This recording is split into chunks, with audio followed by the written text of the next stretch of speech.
안녕하십니까. 실버 보험반에 오신 여러분들을 환영합니다. 인생에 대해서 이 말씀을 드리자면은 저는 나이가 많지는 않지만은 올해 나이 저는 64살입니다. 엊그저께 제가 학교를 다닌 기억이 나는데 벌써 이렇게 나이가 60이 훌쩍 넘어버렸습니다. 한 번씩 제가 태어난 고향이 많이 그리울 때가 있습니다. 어릴 때 저는 시골에서 이 초등학교 다니다가 도시로 이사를 오게 되었는데 나이가 많이 이렇게 세월이 많이 흐르다 보니까 간혹 그 고향이 많이 그리울 때가 참 많이 이렇게 있습니다. 한 번은 저희 어머니께서도 이제 한번 고향에 한번 가시기를 원했기 때문에 저 어머니를 모시고 고향 땅을 밟은 적이 있었는데 그래 멀지 않는 그런 거리였습니다. 옛날에 우리가 살던 그 집은 뜯겨 있고 그 틀은 그대로 있는 걸 볼 수가 있고 여기 우리 집이었지. 요는 앞마당이었고 요는 안방이었고 작은 방이었고 또 부엌방이었고 저 모퉁이 가보면은 소외양간이 있었고 또 토끼도 키우고 그때 닭도 키웠던 그런 기억이 새록새록 나게 되는데 그리고 내가 놀았던 그 낙동강에 정말 여름에 이 목욕도 하기도 하고 또 소도 먹이기도 하고 친구들과 열심히 뛰놀기도 하고 또 뒷산에 가서 또 소도 먹이는 그런 기억도 나고 정말 추억이 새록새록 나게 되었습니다. 그리고 우리 선산에 바로 그 고향 옆에 산에 작은 야산에 우리 선산이 있는데 거기 이제 할아버지 할머니 또 정조 할아버지 할머니 또 뭐 삼촌 뭐 사촌 형님 그리고 우리 아버지 그 산소리 가보니까 옛날 추억들이 진짜 많이 이렇게 났었습니다. 그래서 사람이 태어난 곳이 한 번씩 그리워질 때가 있는 것처럼 여러분 회귀 본능이라고 그 연어에 대한 이야기를 여러분 들어보셨을 겁니다. 이 연어가 어느 곳에 이제 태어나서 조금 자라면은 계곡으로 내려와서 강으로 저 북태평양 쪽으로 쭉 가다가 이제 한참 3년 4년이 지나다 보면은 이제 산란기가 되면은 이 고향이 자기가 태어난 곳이 너무나 그립고 자기가 태어난 그곳에 물맛을 맡는 거죠. 그러면은 그 멀리 수천 킬로 떨어진 그곳에서 어떻게 자기가 태어난 그 물의 물맛을 이 냄새를 맡을 수가 있겠습니까? 이 본능으로 그 수천 킬로 넘지만은 연어는 계속 자기 고향으로 자기 태어난 곳으로 찾아오게 되거든요. 심지어 댐이 있다 할지라도 여러 가지 진짜 많은 장애물이 있어도 정말 물론 오다가 죽는 연어도 있기도 하지만은 자기가 태어난 곳에 와가지고 알을 까고 편안하게 이제 죽게 되는 거죠. 어떻게 자기가 태어난 그 고향의 그 물 냄새를 맡을 수가 있을까? 그 냄새를 생각하고 찾아오게 되는 것이죠. 너무 놀랍다. 과연 우리가 이 땅에 태어나서 한 번은 우리가 죽게 될 것인데 우리가 정말 어디로 갈 것인가? 참 우리가 어디로 갈 것인가? 태어나기는 태어났지만 우리가 어디로 갈 것인가? 갈 곳이 있는 사람들은 정말 행복한 사람들이죠. 전해 내려오는 이야기를 들어보면은 어떤 아주 아름다운 섬이 있는데 거기 어느 표류자가 그곳에 이제 늘판지를 타고 그곳에 도착을 하게 되었는데 그곳에 있는 많은 사람들이 당신을 1년 동안 이 섬에 우리 왕으로 당신을 세워주겠다고 1년 동안 당신이 왕으로서 무엇이든 우리에게 명령을 내릴 수 있다고 그런 이야기를 했습니다. 그리고 이 사람은 그러냐 그러면서 큰 집을 짓고 맛있는 걸 많이 이제 창고에 이제 가져오라 그래 막 먹고 마시고 즐기고 막 그렇게 살게 되었는데 그 1년이 지나면은 당신이 타고 온 그 늘반지를 타고 돌아가야 됩니다 하고, 그러면 1년 이후를 준비를 해야 되는데 내가 1년 동안 왕이기 때문에 먹고 마시고 큰 집에서 정말 호의호식을 하면서 살다가 1년이 딱 되는 해에 자, 약속대로 당신은 타고 늘반지를 타고 집으로 돌아가시기 바랍니다. 그 늘반지 타고 가면 얼마나 가겠습니까? 그래서 강문에 참 바닷물에 이제 빠져 죽기도 하고, 또 시간이 많이 지났는데 또 어떤 사람이 또 막 헤엄을 치고 왔는데 이 배가 이제 파손이 되어서 겨우 살아서 왔는데 아직 그 섬에 오게 되었는데 그 섬 사람들이 우리 1년 동안 당신을 왕으로 우리가 섬기겠다고, 1년 동안 무시던 당신이 왕이기 때문에 우리에게 명령을 내릴 수 있다고. 아, 그러냐고. 그러면 큰 또 집을 짓고 또 많은 맛있는 과일이나 많은 음식을 잘 먹으면서 살이 부둥부둥 찌면서, 그리고 아름다운 여인들을 불러서 막 이제 춤도 추는 걸 구경도 하고 막 그런 막 향락 속에 빠지게 되었는데 살이 많이 찌게 되었어요. 1년이 지나고 나니까 약속대로 또 당신은 헤엄쳐서 돌아가십시오. 그 얼마 못 가다가 물에 또 붕붕 빠져 죽게 되는 거죠. 세 번째 또 표류자가 오게 되었는데 1년 동안 당신은 우리의 왕이 될 수 있습니다. 마음껏 우리에게 명령을 내리십시오. 그런데 첫 번째, 두 번째 온 사람에 대한 부분에 이렇게 물어보니까 그러냐 하면서 깊이 생각을 하다가 그럼 나하고 이 섬을 좀 둘러볼 수 있겠느냐고. 그렇게 하십시오.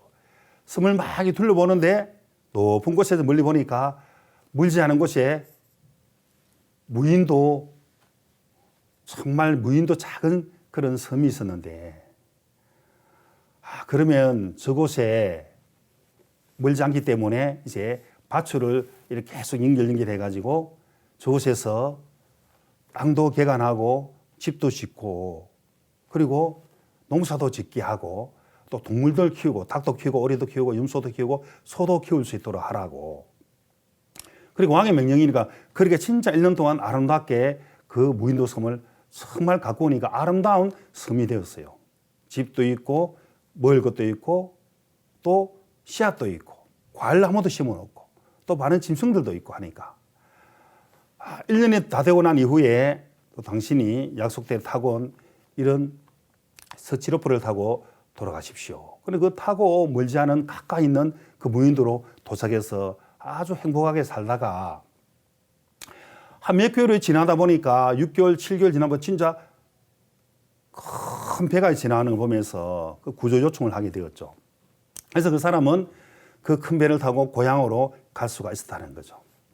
자, 첫 번째, 두 번째는 아주 지혜 없이 눈앞에 보이는 부분에 먹고 마시고 즐기다가 1년 이후 돌아갈 생각을 해야 되는데 그걸 생각지 못하고 어리석게 그렇게 정말 바다에 빠져 죽게 되었는데 이 세 번째 이 표류자는 생각을 하게 되었던 거죠.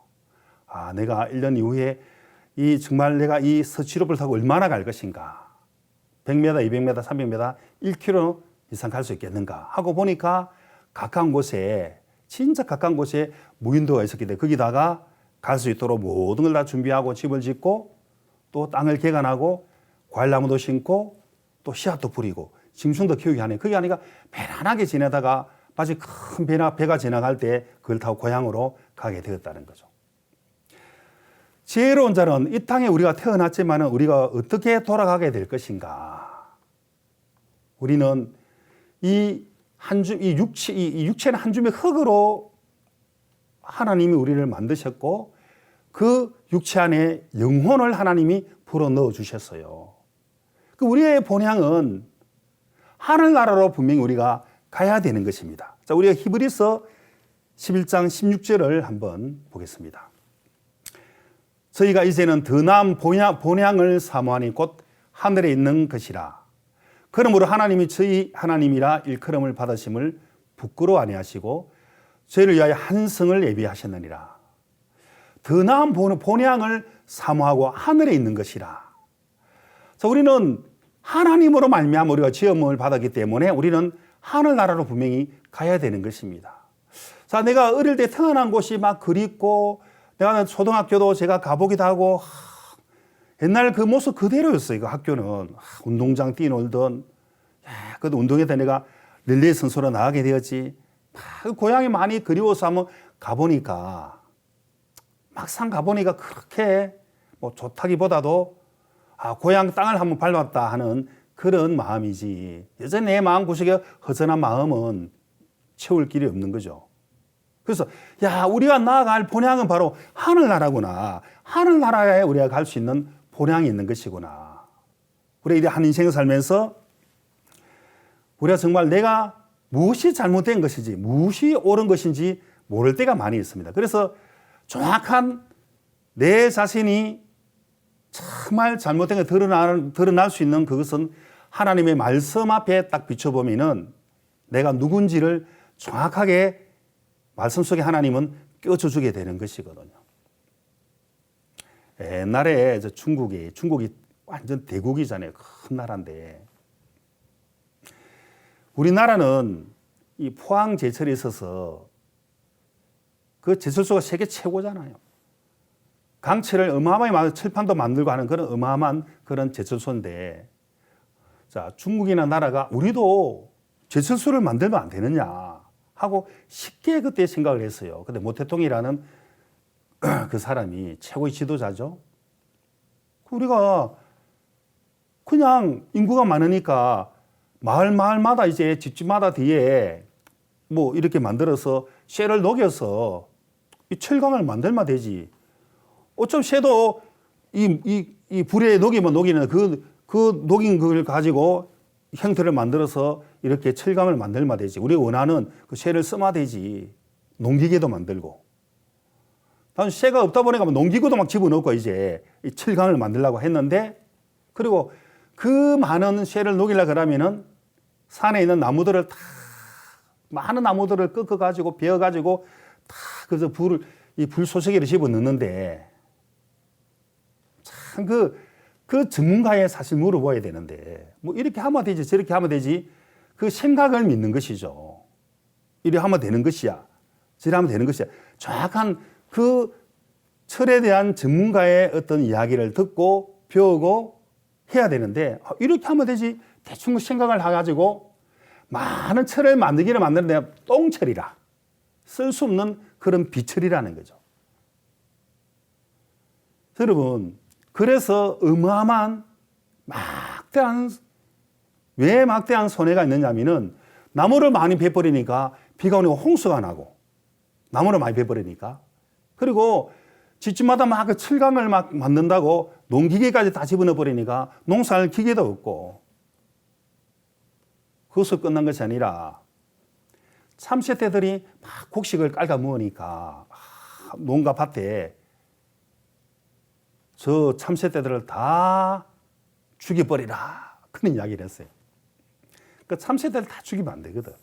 왜냐면은 그거 다 죽이면은 생태계가 파괴가 된다는 거죠. 그래서 약 1억만 마리, 2억만 마리 되는 참새떼를 다 죽여버렸어요. 그러면은 많은 곡식이 이제 참새떼들이 곡식을 안 먹기 때문에 많은 곡식이 나와야 되는데, 그 참새떼들이 해충을 많이 잡아 먹어주는데 해충들이 막 설치니까 오히려 곡식이 더 안 되더라는 거죠. 극심한 가뭄이 들어가지고 오히려 4천만 명 이상 되는 많은 인민들이 굶어 죽게 되는 거죠. 자, 곡식도 없고, 그리고 홍수나면은 물난리가 나고, 그런 엄청 실수를 하게 됐던 이야기를 우리가 알 수가 있는데, 자, 우리 인생 살다 보면은 잘못된 부분들이 많이 드러날 때가 있습니다. 그러나 내가 나를 볼 때 내가 누군지를 잘 몰라요. 나는 괜찮은 사람으로 나를 생각할 때가 진짜 많이 있거든요. 우리가 괜찮은 사람이 아니죠.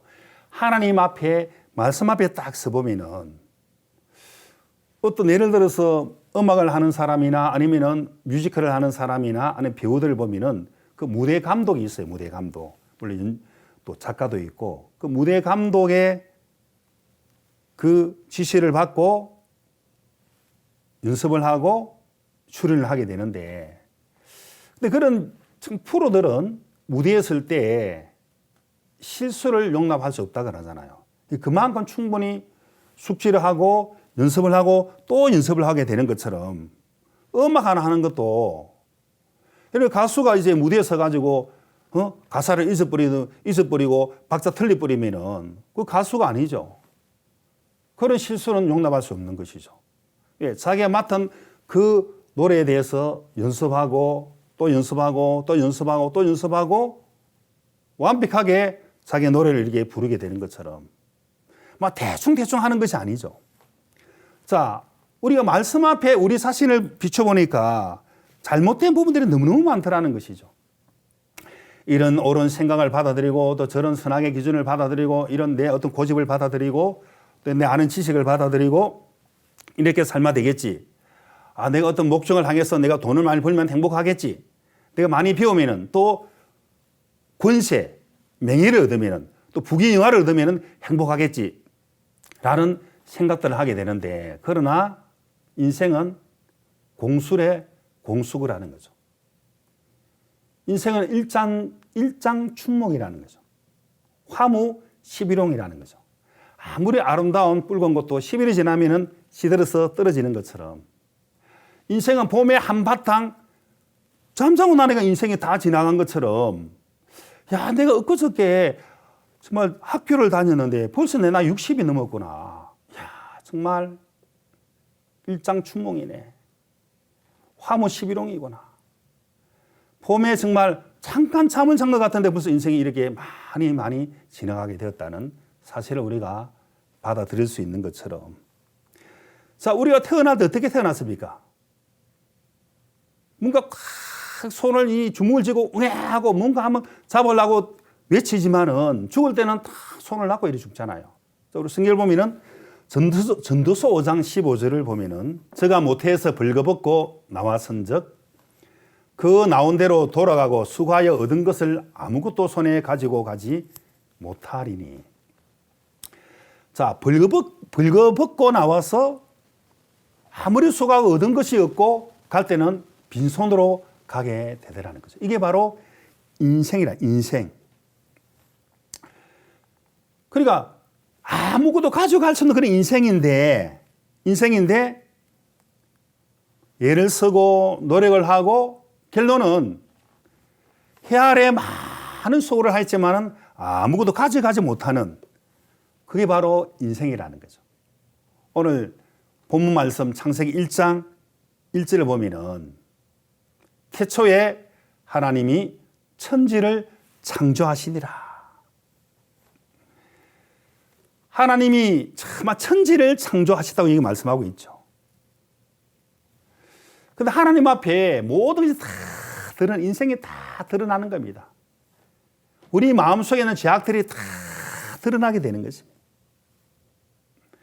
아무리 나는 깨끗하게 살았고 아무리 열심히 살아도 자, 우리가 하늘나라 분명히 가려고 하면은 이 땅은 반드시 언젠가 이 땅을 떠나가게 되는 것인데 우리는 정말 그 하늘나라에 정말 갈 때 내 능력으로, 내 실력으로, 내 노력으로 어떻게 갈 수가 있겠습니까?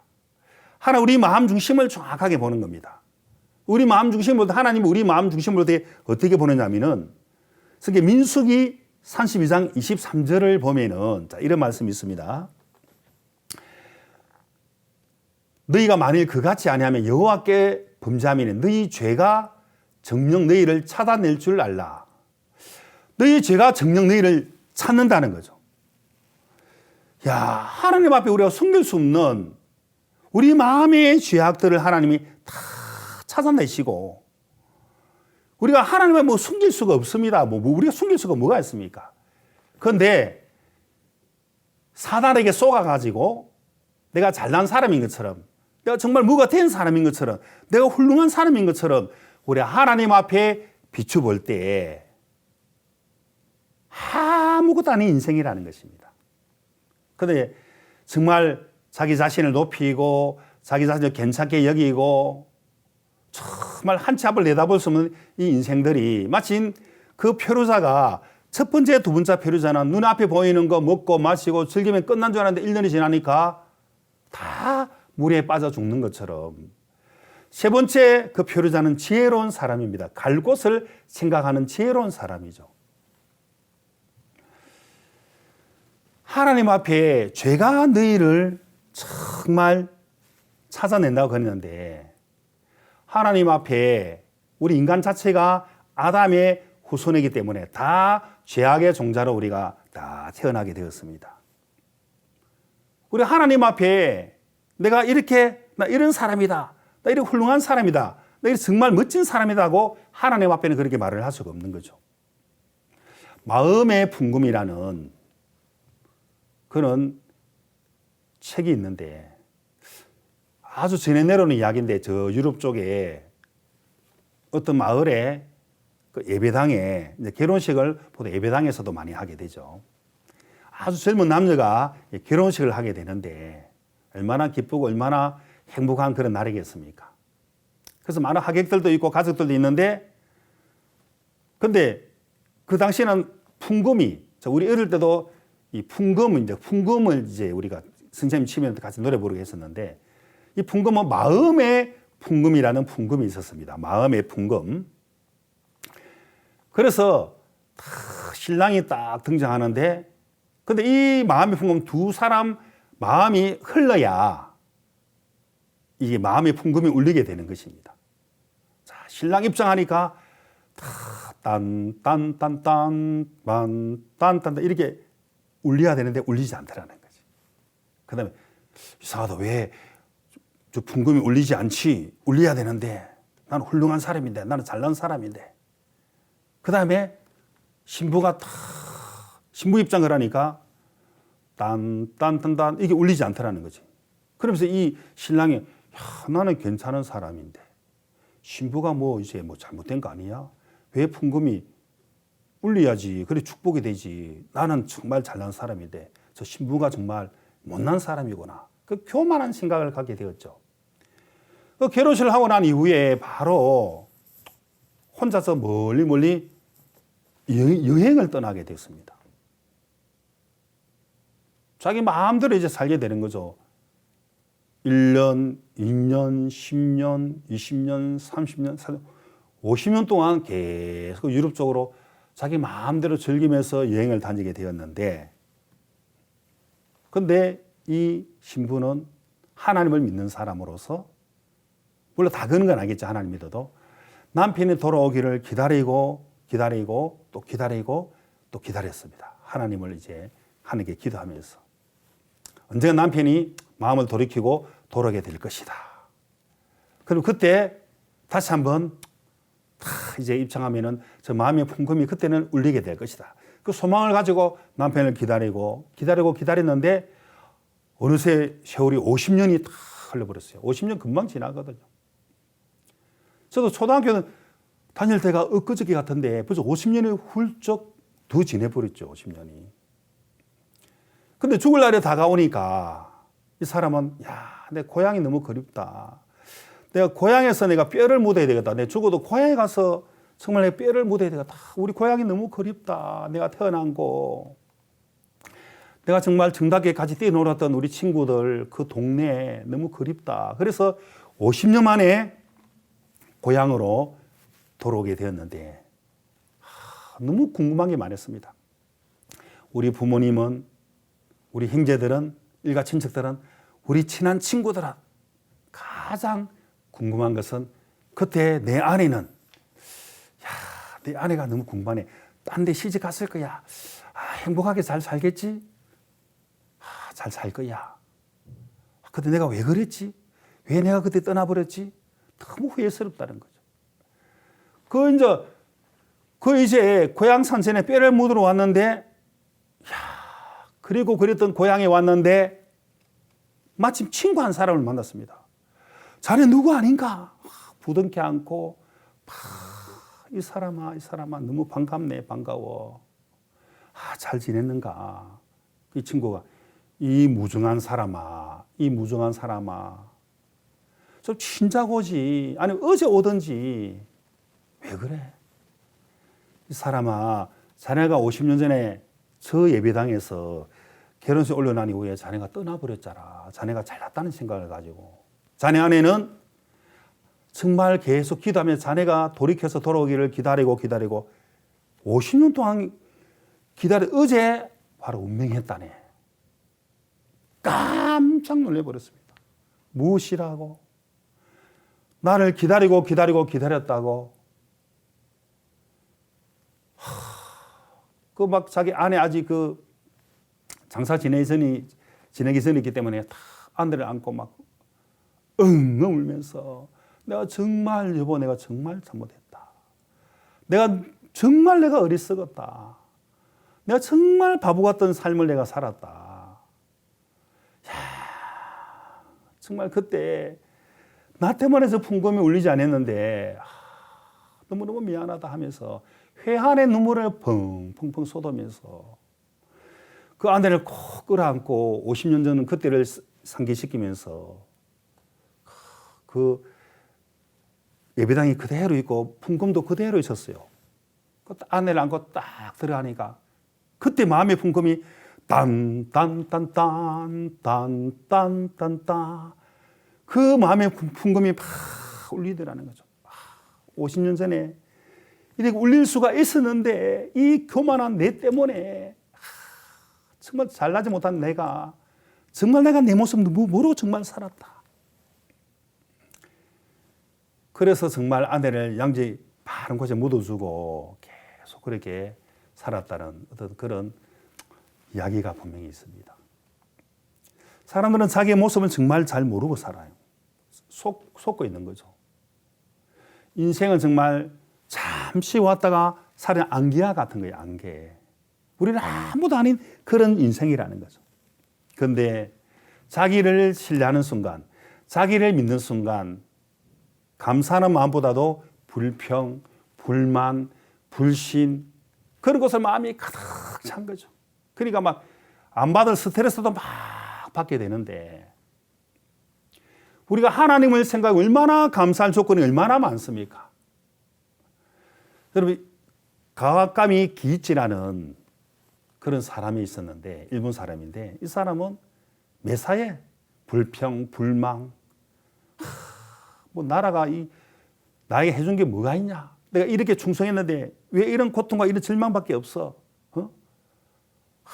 불평, 불만, 막 24시간 모든 게 불편한 조건만 찾으니까 막 스트레스를 막 계속 받는 거예요. 안 받을 스트레스도 받고 불평, 불만 하다 보니까 어느 날 몸이 다 굳어버리고 암세포가 다 퍼져버렸어요. 죽을 날만을 기다리고 있는데 손가락 하나 까딱할 수 없는 입만 좀 이제 말은 좀 할 수가 있고 모든 기능이 다 이제 암으로 다 퍼져버리고 이 손 하나 까딱할 수 없는 그런 몸이 다 굳어버린 그런 일이 있었는데 근데 이 하나님을 믿는 그 정신치료사가 탁 찾아갔어요. 후찌다라는 사람이 당신 감사하라고. 예? 당신 지금 숨을 쉬고 있는 자체가 감사할 조건이 되지 하나님 앞에. 그리고 당신은 몸이 다 굳어도 이 말을 할 수 있잖아. 하나님 감사합니다라고 말을 할 수 있으니까 얼마나 감사한가. 얼마나 고마운가 하나님을 향하여서. 당신은 진작 죽어야 할 불평 불만으로 이 암으로 죽어야 할 인생인데 온몸이 다 굳어서 죽어야 할 인생인데 아직까지 하나님이 당신을 살려준 것은 얼마나 감사할 조건이 되느냐고. 하나님께 감사하라고. 늘 불평 불만만 하는 이 사람이 감사가 안 되는데 당신이 살고 싶으면 감사합니다, 고맙습니다 하고 외치라고. 하루 종일 누워서 잡생각 그런 거 다 무시하고 하나님 감사합니다, 정말 감사합니다 하루 종일 외치라고. 입으로 외쳐. 감사합니다, 하나님 감사합니다 1000번, 10,000번 이상씩 외쳐라고. 안 그러면 많은 불평, 불만적인 생각들이 끌어올라오니까 그걸 다 무시하고 하나님 감사합니다. 마음이 안 일어나는데요. 마음이 일어나든 안 일어나든 싫은데요. 싫든 말든 당신이 살고 싶으면 감사합니다, 하나님 정말 감사합니다 외쳐. 그러면은 자꾸 감사하다 보니까 진짜 감사가 될 것이고 온몸에 이 세포마다 감사로 막 화답하게 될 것이라고. 당신이 그 NK 세포가 막 움직여 다이돌핀이 막 NK 세포의 4,000배라 그러잖아요. 안 세포를 다 죽여야 될 거라고. 이 굳어있는 몸이 풀어지게 될 거라고. 길은 그 길밖에 없다고. 그게 치료법이라고. 감사하는 마음을 가지면 최고의 그게 항암제 효과를 할 수 있는 거라고. 그래, 가만히 들어보니까, 그렇지. 내가 뭐 늘 불평불만을 해서 내가 죽을 위치에 있는데 한번 따라서 해보자. 하나님 감사합니다. 하나님 정말 무조건 감사합니다. 선생님이 감사가 안 되는데 자꾸 감사합니다, 감사합니다, 감사합니다, 하나님 감사합니다 하다 보니까 진짜 감사하더라는 거죠. 야, 내가 정말 눈을 뜨고 내가 말을 할 수 있는 자체가 감사할 조건이 되겠구나. 감사할 조건이 되네. 하나님 감사합니다. 감사합니다. 감사합니다. 하루에 1000번, 10,000번 이상씩 하는 가가 어느 날 자기 아들이 밀감을 까서 아빠하고 입에 넣어주는데 감사합니다 하다 보니까 온 손과 온 몸이 다 이제 풀어지게 되어서 살아난 그런 정말 실화가 있습니다. 감사합니다. 늘 불평, 불만할 조건을 찾다 보니까 정말 죽음 위치에 있었는데 하나님 감사합니다 하고 계속 외치다 보니까 진짜 내가 교만한 마음도 비추지게 되고 내 거만한 마음, 내가 잘난 체한 마음도 비추지게 되고 그게 늘 마음이 감사한 마음이 막 이렇게 화답이 되더라는 거죠. 요즘은 이 코로나가 온 세계적으로 지금 특히 서울은 코로나 4단계잖아요. 4단계. 저녁에는 2명 이상 모일 수 없고 낮에는 4명 이상.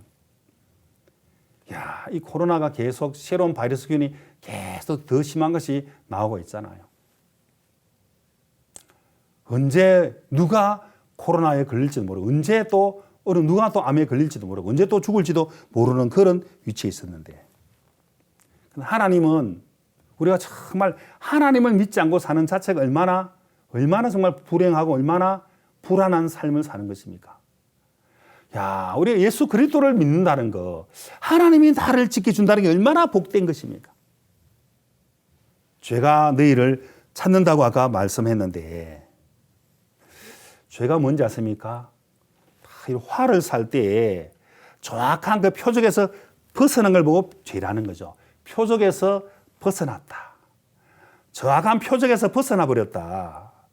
우리 인간의 첫 조상 아담 하와가 하나님 에덴 동산을 만들어 주셨는데 많은 자유를 주었는데 딱 한 가지 금단의 일매가 있습니다. 선악과를 따먹지 마라. 선악을 알게 한 나무의 실과를 따먹지 마라. 네가 따먹는다는 정령 죽으리라. 하나님의 명령이 딱 떨어졌어요.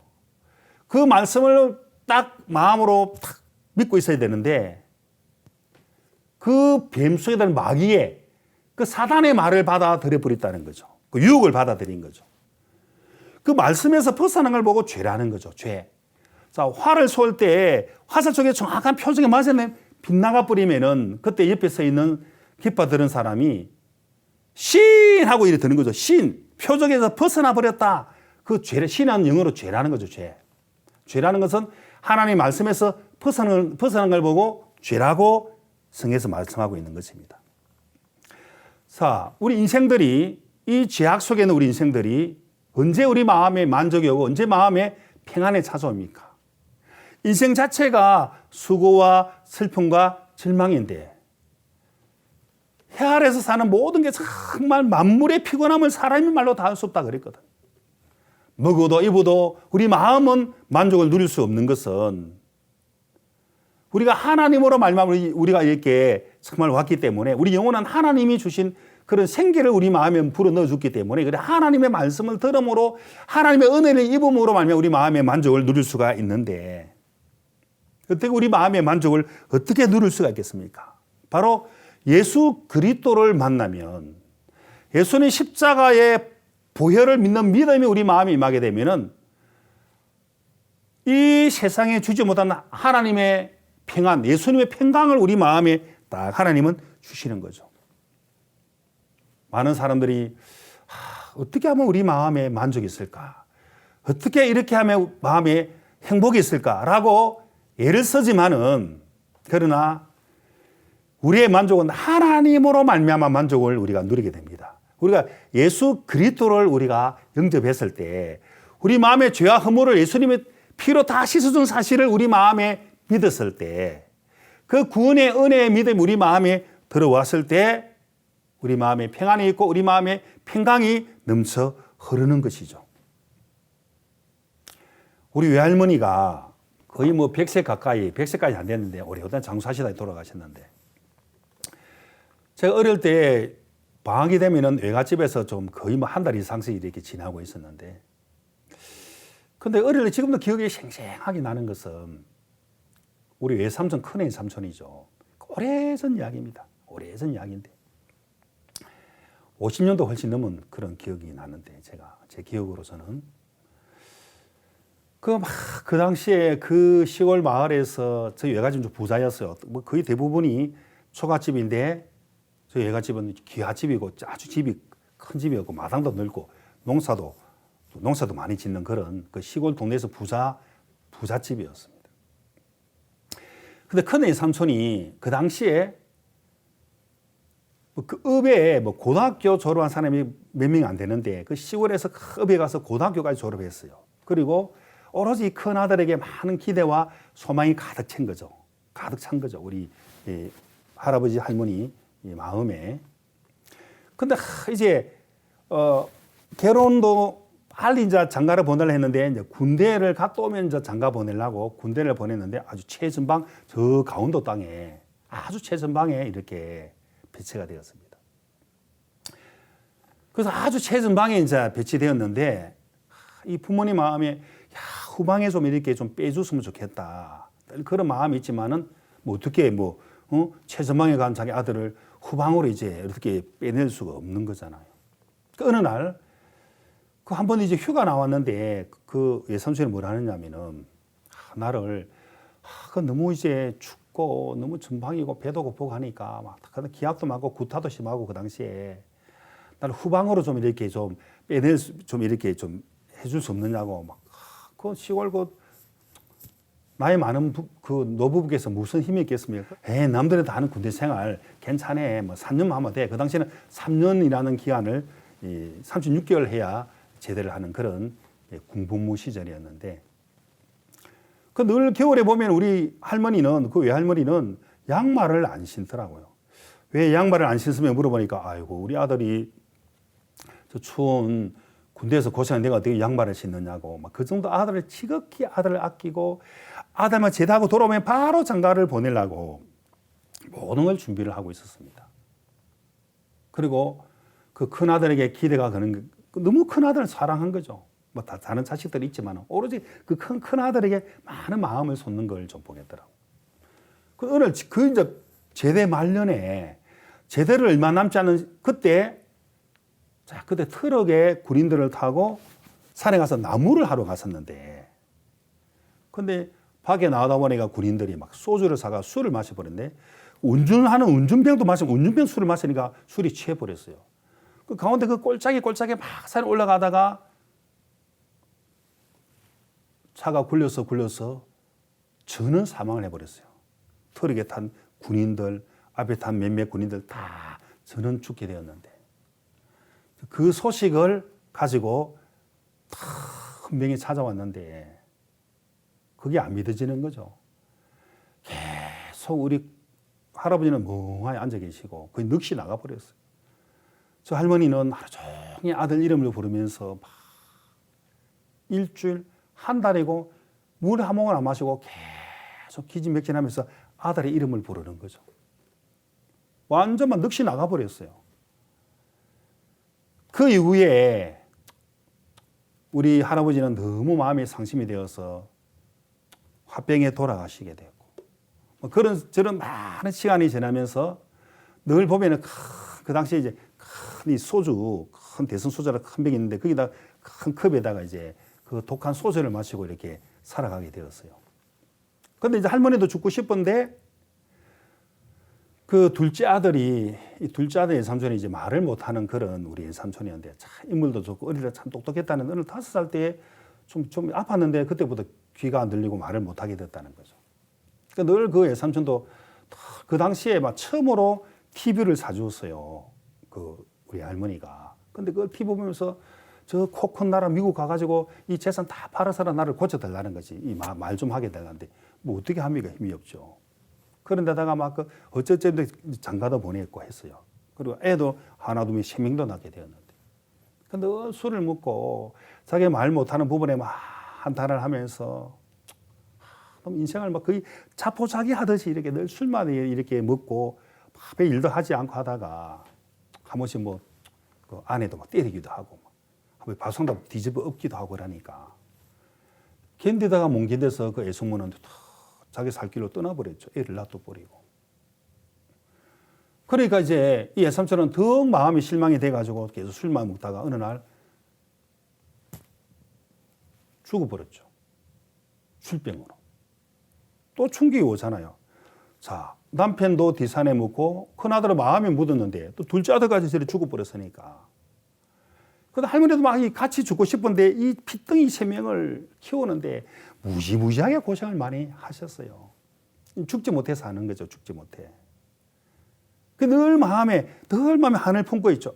그래도 큰아들밖에, 큰아들. 술만 먹으면서 큰아들 이름을 부르고 내 마음에 그때 내가 언젠가는 한참 이후에 제가 이제 예수 그리스도를 영접하고 난 이후에 제가 목사가 되었을 때 우리 할머니를 만나서 내가 복음을 꼭 전해드려야 되겠다 하고 내가 기도하고 있었는데 어느 날 그런 계기가 되어서 하나님에 대한 말씀을 전하는데 잘 안 들으시더라고. 그러나 술이 취해가지고 나 보니까 자기 아들 이름 내가 그 예삼촌이 아니고 나라고 외손자라고 예손자. 이번에 마음에는 막 살 소망이 다 잃어버렸어.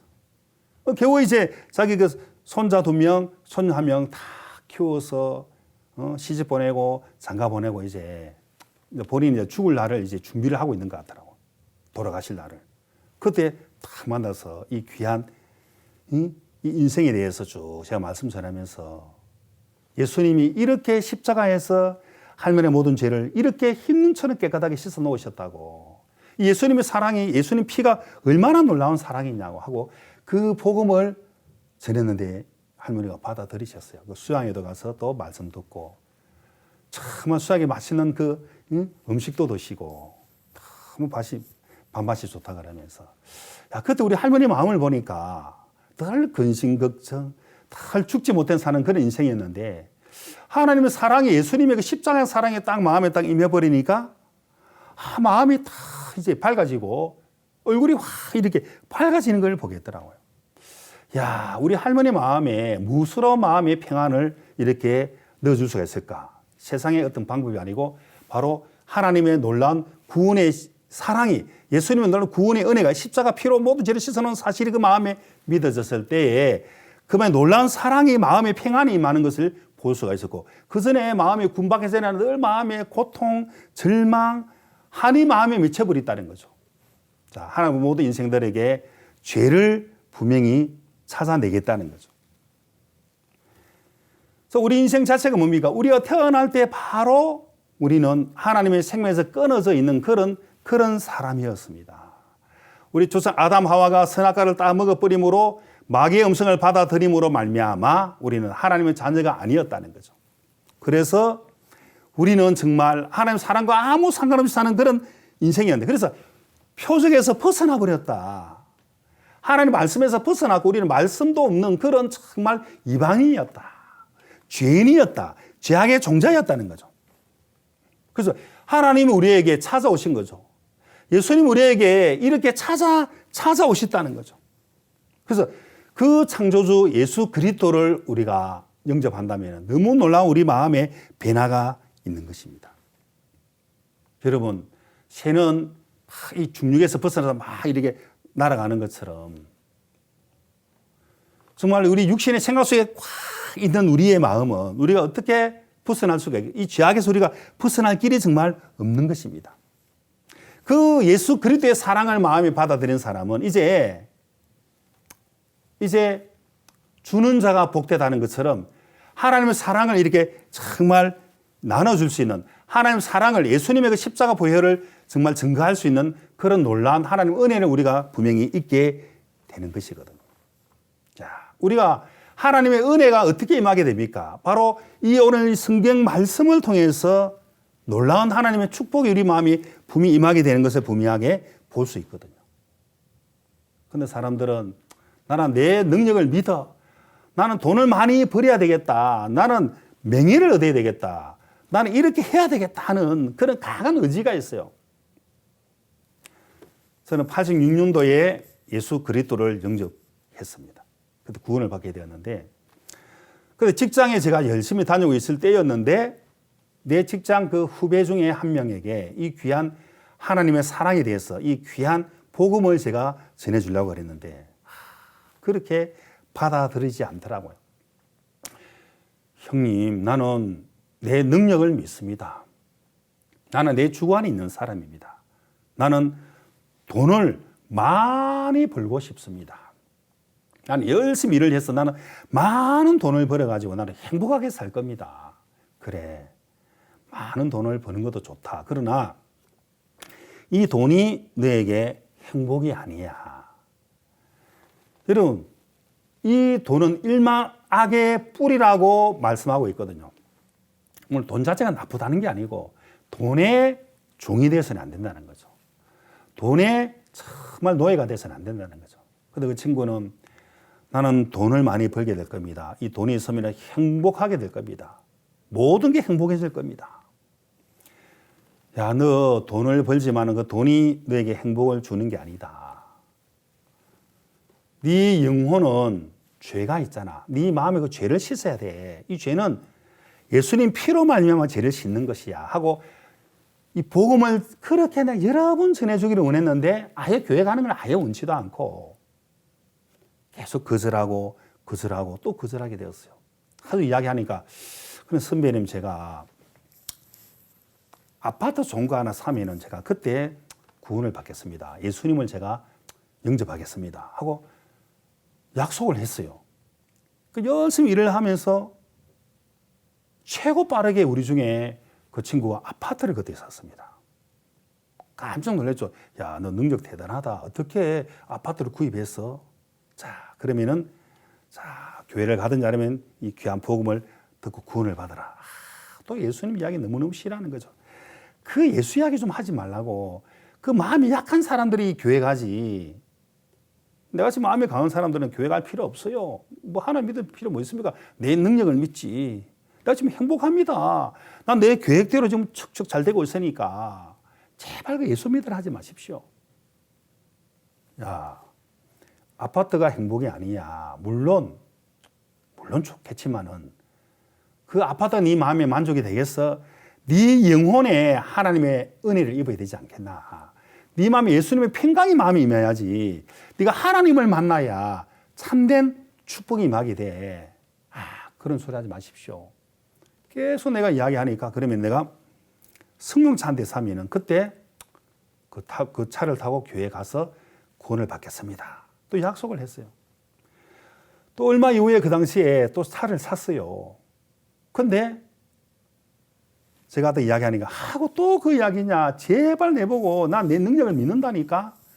내가 이렇게 잘 살고 있는데 왜 자꾸 예수님을 믿으라 그래요. 내가 구원받을 필요는 뭐 있습니까? 내가 나를 믿고 살면 되지. 돈을 믿으면 되지. 그때 바로 그 회사 앞에 초보 운전자가 브레이크를 밟아야 되는 게 악셀레터 밟아가 사람을 한 명 치어 죽여버렸어요. 교통사고 한 사람이 죽게 되었어요. 너 그 소식 들었니? 들었습니다. 너도 그래 될 수 있어. 너도 사람을 치어 죽일 수 있고 네가 또 받쳐 죽을 수도 있어. 한치 앞을 못 내다보는 게 인생이라니까. 아이고 좀 그런 소리 하지 마시라니까. 인명은 제천입니다.